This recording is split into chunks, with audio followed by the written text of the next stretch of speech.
৮২ দিনে গড়ালো ইরান যুক্তরাষ্ট্রের চলমান যুদ্ধ পরিস্থিতি, কিন্তু এখনো কোনো কার্যকর সমাধানে আসেনি দেশ দুটি। তবে সমান তালে চলছে উভয় দেশের বাক্যযুদ্ধ।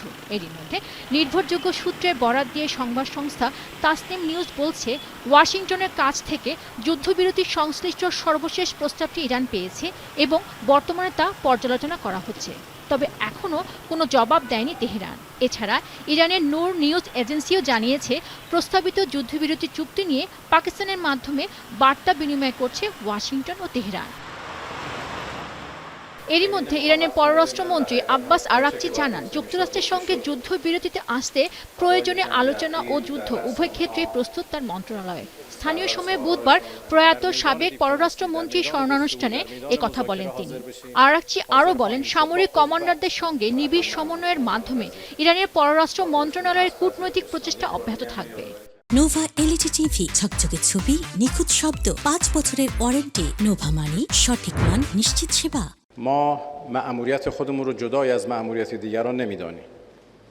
هر جا لازم باشه بجنگیم میجنگیم، هر جا لازم باشه مذاکره کنیم مذاکره میکنیم.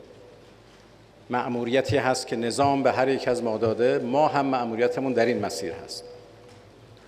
کاملا هم در هماهنگی با مجموعه نظام، مجموعه اهداف نظام. এছাড়া যুদ্ধ অবস্থা নিরসনে কূটনৈতিক সমাধানের জন্য তেহরানের পক্ষ থেকে সব পথ খোলা রয়েছে বলে মন্তব্য করেছেন দেশটির প্রেসিডেন্ট মাসুদ পেজেশকিয়ান। সামাজিক যোগাযোগ মাধ্যম এক্সে দেয়া পোস্টে একথা বলেন তিনি। সেই সাথে জোরপূর্বক ইরানকে আত্মসমর্পণে বাধ্য করাটা অলীক কল্পনা ছাড়া আর কিছুই নয় বলেও সতর্ক করেন Pezeshkian.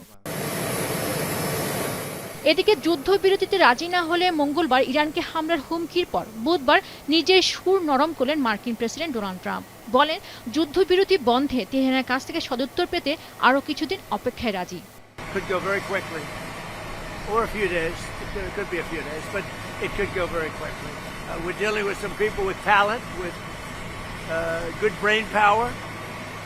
And we're pretty impressed by it. So hopefully those people will make a deal that's going to be great for everybody by waiting a couple of days. So I can save people being killed by waiting a couple of days.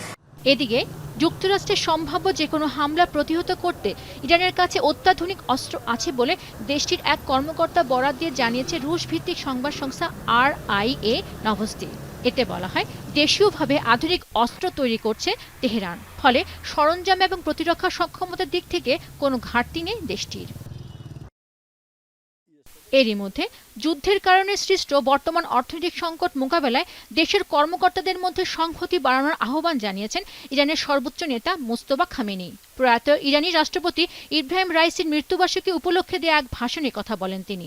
এছাড়া Iran বৈশ্বিক সন্ত্রাসবাদের বিরুদ্ধে লড়াইয়ের এক ঐতিহাসিক মুহূর্তে রয়েছে বলেও মন্তব্য করেন মোস্তফা খামেনি। পেনুকা সুলতানা, এখন বিশ্ব।